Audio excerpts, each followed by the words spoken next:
اعتراض یہ کیا جا رہا ہے جی کہ اہل سنت کا جو قدیم کتابوں سے اور پریکٹیکل جو ریالٹی سے عقیدہ ثابت ہے نا خلیفہ کے قیام کا، وہ یہ ہے کہ یہ حضرات ایک تو حضرت ابوبکر رضی اللہ عنہ والا طریقہ ہے کہ اس علاقے کے جو جید ترین شخصیات ہیں ان میں سے چند چن لیں. دوسرا یہ ہے جی کہ جو خلیفہ ہے وہ دوسرے کو نامینیٹ کر دے، وہ چینج ہو گیا.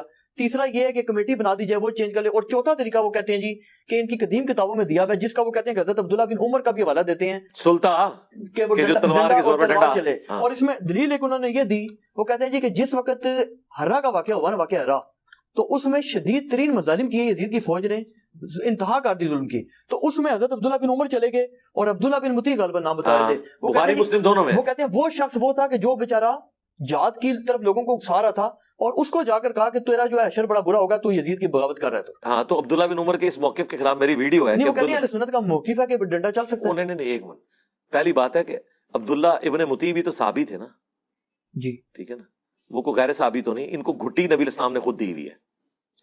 عبداللہ بن عمر بھی صحابی ہیں، وہ بھی صحابی ہیں، دونوں کا اپنا اپنا موقف ہے. ہم عبداللہ بن عمر کے موقف کو صحیح نہیں سمجھتے، ہم عبداللہ ابن مطیع کو صحیح سمجھتے ہیں، کیونکہ انہوں نے کہا کہ ایک ہی وجہ تھی خاموش رہنے کی کہ چلو یار ان کو حکومت ملی ہے تو یہ اپنے معاملات لے کے چلیں گے، شاید وقت کے ساتھ سلجھ جائیں. انہوں نے اب حسین کو بھی قتل کر دیا، تب بیعت توڑوائی تھی انہوں نے. بخاری مسلم دونوں میں آتا ہے، انہوں نے کہا کہ اب بھی کیا چیز رہ گئی ہے، تو واقعہ ہرا ہوا.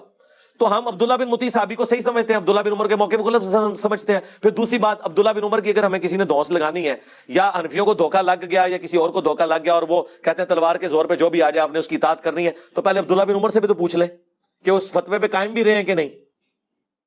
ہاں آپ ان کے اس زمانے کی بات کر رہے ہیں جس زمانے میں ان کا موقف وہ تھا. مرتے وقت ان کا موقف کیا ہے؟ مرتے وقت ان کا یہ موقف ہے کہ مجموع الزوائد میں، المستدرک للحاکم میں، طبرانی میں اور کتابوں میں موجود ہے کہ عبداللہ بن عمر کہا کرتے تھے کہ مجھے زندگی میں نماز، روزہ، حج، زکوٰۃ کسی معاملے میں کوئی غم نہیں کہ میں نے چھوڑا ہو، سوائے ایک چیز کے کہ میں نے علی کے ساتھ مل کر فیہ باغیہ کے خلاف قتال کیوں نہیں کیا. تو یہ عبداللہ بن عمر آخری وقت میں روتے تھے. اور بخاری میں آتا ہے کہ ان کو نیزہ مروایا تھا حجاج بن یوسف نے، ان کو قتل کروایا تھا بنو امیہ نے. جس بنو امیہ کی انہوں نے پوری زندگی یعنی کہہ لیں سپورٹ کی، انہوں نے ہی ان کو مروا دیا. تو آخری وقت میں ان کو سمجھ آ گئی تھی. لہٰذا اب آخری وقت میں جب ایک بندے کو سمجھ آ گئی، اس کو پرانی باتوں کا حوالہ دے کے ٹونٹ کیا جا سکتا ہے. اس زمانے میں انہوں نے جب مان لیا کہ اس زمانے میں میں نے غلط کیا، رجوع ہی ہو گیا نا جی، سب سے بڑی بات ہے.